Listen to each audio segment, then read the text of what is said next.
Hi, I'm Mike Beliveau, and today we're back down in the shop. And what I want to do today is take a brand new Uberti revolver, cap and ball revolver. Right, this is a Leech and Rigdon copy, which was a Confederate revolver. It's fresh out of the box, and what I'm going to do is I'm going to get it ready to go to the range. So I'm going to degrease it. I'm going to polish out any burrs I find on it and put it back together, and it'll be ready to shoot. And I haven't done that for a while on video, so there are some of you who may not have ever seen the process that I go through. And it's something that you probably want to do. So let's go over to the workbench and take this baby apart. Well, some of these guns are awful when they come out of the factory, and some of them are quite good. This one, I have to say, is quite good. It's made by Uberti, and as I cycle it, I don't feel any obvious roughness or burrs, and that's a good thing. Now, I think the cylinder could use a little smoothing up, but I'm not seeing any scratches in the color case hardening. Yes, I am. I've got two right there. Okay, so we're going to work on those. That shows that there's a burr inside the frame. But by and large, this is pretty good. But it could be better. And certainly we don't want to take it to the range like this because it's full of the packing oil, the shipping oil and grease that they use to keep it from rusting while it's sitting on the shelf. And you really don't want that mixing with black powder. You know, we've got to get the grease out of the chambers, out of the nipples, and we just want to degrease the whole thing. And then oil it with a black powder compatible oil. So the first thing I'm going to do is I'm going to disassemble this gun completely right down to the screws, and then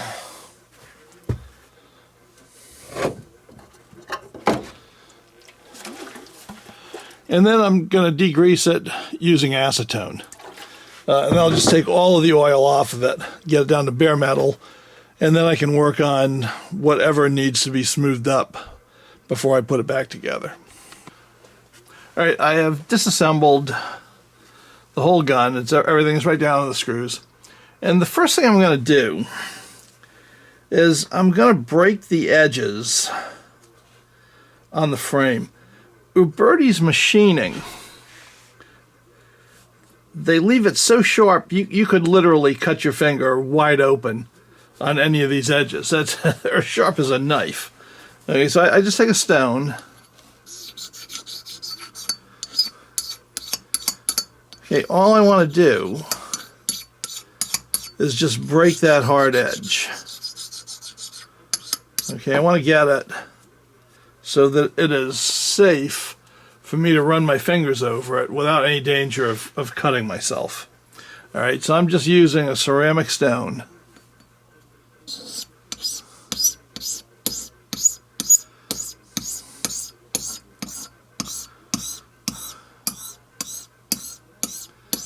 Now, it's not like this is going to look rounded over or anything like that. When I'm done with this, this is going to be as crisp and square looking as it ever was. These things don't take off much metal at all. What I'm doing is I am just taking off that it's almost a wire edge they leave on it, but it's just so sharp at 90 degrees that honestly it can cut you. And I know because I've been cut by it. So I'm just going to do that. Got to do a little bit more. I'm going to do that until I feel it's safe to run my fingers. Because if I ran my finger that way, I'd cut it open right now. All right, so I'm going to go over the whole frame and clear that up. Okay, so I've broken all the sharp edges on this. And now what I want to work on is the inside of the frame. I'm going to show you this hammer. You can see there's a scratch here, scratch here, scratch here. Right, those are caused by burrs up inside here. We seem to be pretty good on this side. So I recommend that you go to Brownells and you buy a single action stoning kit. And that'll come with a variety of stones, like this square stone and this tapered stone for the hand slot. Going to come in handy. Now I've got a very small hard Arkansas stone right there. It's a very hard stone. This is a little bit softer, which means coarser. So I'm going to put a little bit of oil on it. And what I'm going to do is I am going to work this along the wall of this slot. Right, now I know, I've got to get this over here where you can see it.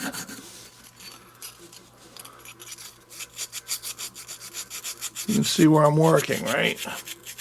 I'm working right along this face here. And I can feel that the burrs seem to be on the edge. Right, they seem to be right there. So something probably dinged this when it was being made or being shipped or handled or whatever, and it raised a little burr of metal. I'm going to take those off, and that way it will not slow up the hammer fall at all, and it won't keep scratching it up. Okay, so I'm going to go through all of the surfaces inside of here, taking off burrs. Okay, I want to know if I've got those burrs cleaned up, so I painted that side of the hammer with Dicum, which is a layout fluid. If there are still burrs there, I'm going to see scratches in the hammer.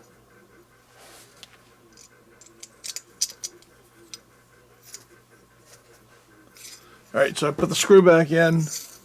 Now I'm just going to run it. Okay. And no scratches. Right, so we're good. Okay, still working in the hammer area.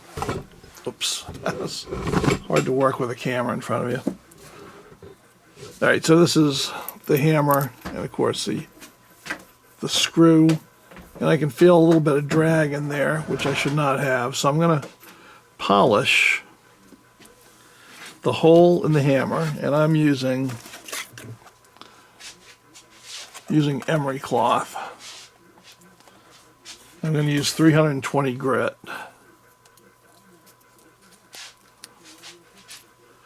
Now, this is not really easy to get it in, so I wrap it around this skewer. And I'm going to get it started here. Okay, so I got it inside. And I'm just going to go around the circumference of the hammer until I get it polished. So now I'm going to take the same size emery cloth and I'm going to wrap it right around the screw body. I'm just going to hold it tight. And I'm going to turn it.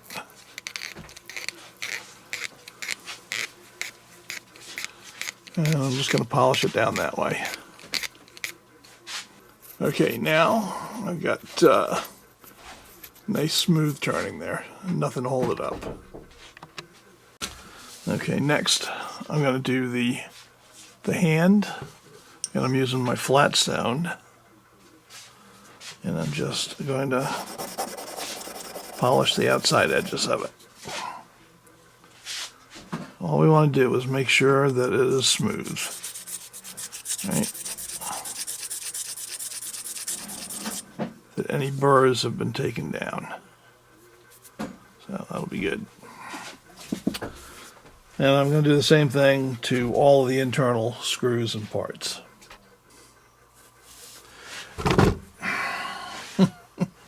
Keep bumping the tripod. It's very difficult to work on this. I'm actually hugging the tripod right now for the camera. Okay, so I've got a little bit of drag. A little bit of drag on the cylinder. So I'm going to deal with that right now. So the way I'm dealing with that roughness is I've taken some 320 grit emery cloth. I wrapped it around a 3/8 inch dowel. And I just put that up inside the arbor hole for the cylinder. I have to hug You gotta hug the tripod to do this so you can see it, and it's very difficult. But what I'm doing is I'm just going to polish that out. And I just want to get the burrs out of it. So we're just going to run that back and forth until it's good and polished. Now usually 320 grits is fine as I go when I'm doing this stuff, but I'm going 400 grit and 600 grit on the inside of the cylinder because it's a very long, continuous bearing surface. And I really want that to be smooth. So I'm going to polish it out really well. Okay, I'm going to finish it up now on a round ceramic stone. Just to put a final polish on there. Alright, let's see how we're doing now.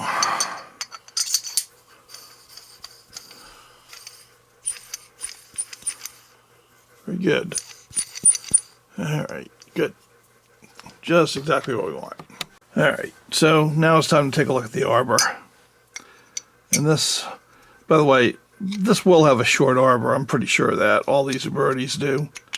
I'm not going to worry about that because I've never really had a problem with it. Now, this arbor is rough. I can't even get it out. So, obviously, that would cause me problems later on, which I don't want to have.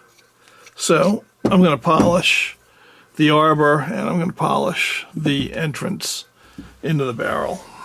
Right, before I polish the arbor overall, I'm going to just stone the slot because I think this slot has some fairly significant burrs on it that's catching when I put the gun in.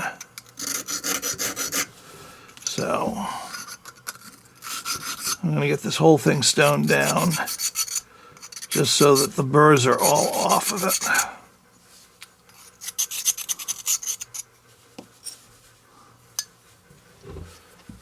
And stone inside as well. Alright, whoever machined the slot in this either was having a really bad day or they need to go back to school. There are two pretty big machine marks inside there, and that should not be. So I'm just going to polish this with 320 grit in a shoe shine motion. Try to get over the whole thing. I'm going to do the entire arbor just lightly, just to take off any burrs that we might have.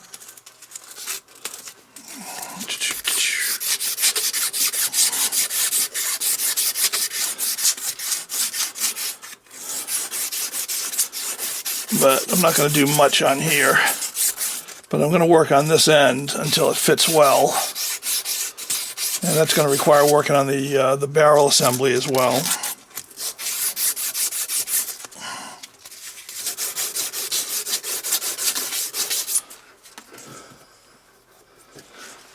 Okay. Alright, let's see how it goes on now. A lot better. Okay, a lot better. Okay, so what I'm going to do now is I'm going to polish the inside of that barrel opening to get us the rest of the way, because we know this is well polished. Okay, time to polish inside of here now.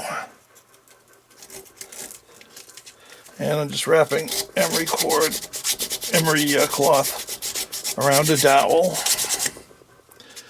And I'm just going to try to get all the burrs out of here.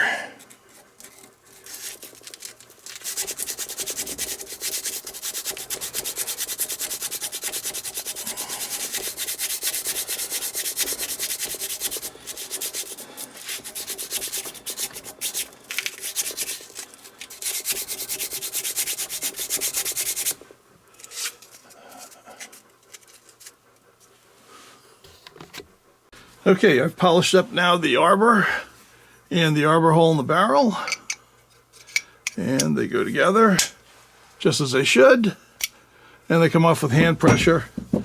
I don't need to use that mallet anymore, so that's good. So just one more thing left to do. This is just a little job. I don't even know how necessary it is, but these edges are quite sharp.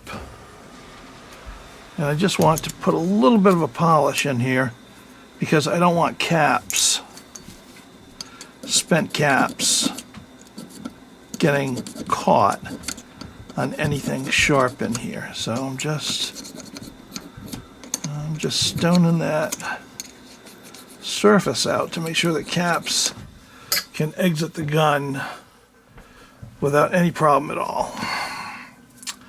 There.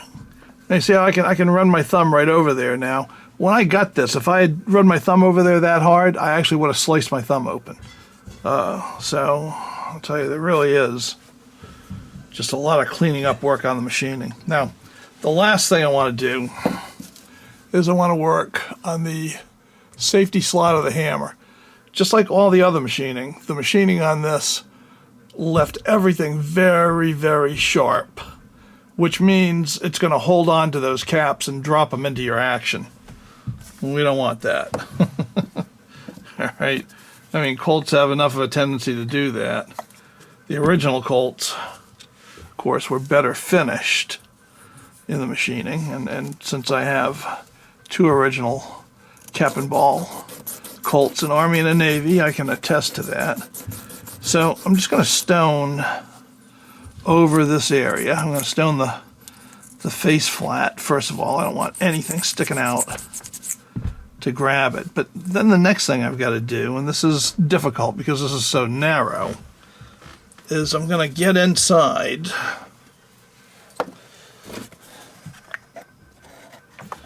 I'm going to get right inside that slot. And I want to do two things. The points at the bottom, I want to basically take the point off of the point, if you get me. I want to just round it a little bit. I mean, it's still fully going to function as a safety slot. But what I don't want it to do is I don't want those two fangs over there to bite into the copper of the cap and hold on to it. And that's what they tend to do if you don't round them off. So I am going to round them off completely and polish them up.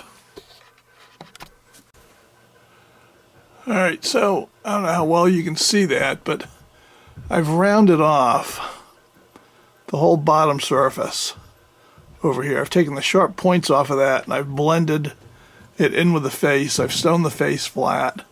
And I've gotten right inside that groove to the extent I can to just break the edge. So it's going to be a lot harder for this thing to bite into a cap and pull it off now. But it'll still set them off, and you can still fully use the safety pins.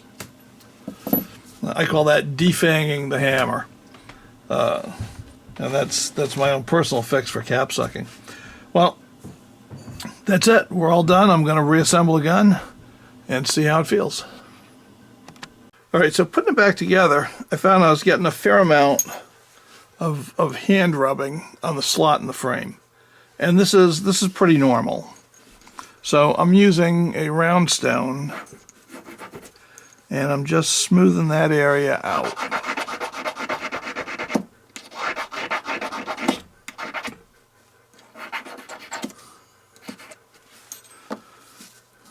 Do the sides of the flat stone.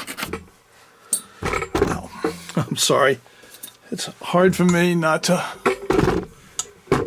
jiggle the camera. I'm reaching right between the tripod legs here to do this.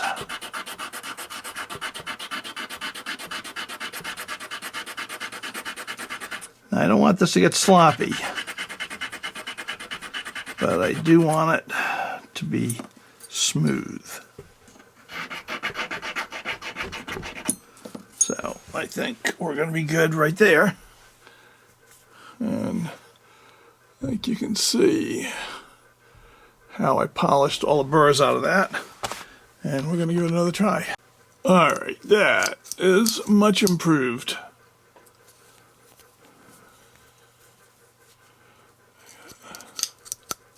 Yep, that's good. Alright, the Leech and Rigdon is ready for the range now. Well, I hope you found this video kind of helpful. Like I said, I find these are well-made revolvers. They're just not, they don't have that hand finishing that they would really require to be as good as they should be. But it doesn't take much to put that hand finishing on them and take it to the final level, and that, I think, you know, that's better than paying another couple $100 to the factory to do it. Now, one thing I do want to say about this, because people get this confused all the time, what I just did to this gun is not an action job. All I did was smooth it up, okay, get the burrs out.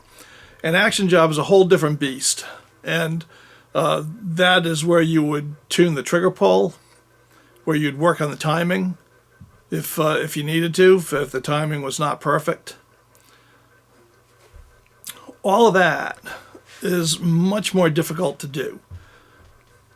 I mean, it doesn't require any fancy tools, but it requires actually knowing what you're doing to time a gun and to set a trigger. And that's more difficult than you might think, and a lot of people ruin their guns by trying to do that themselves when they don't know how. So if you don't know how to do that, I recommend you take it to a gunsmith who does know how to do it if you really want to get an action job on it.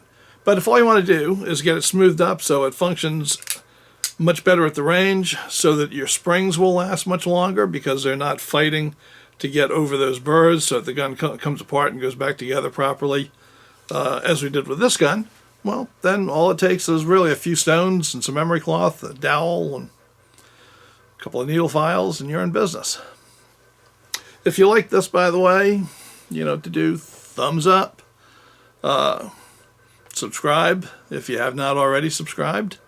And I'll be seeing you next week. Bye.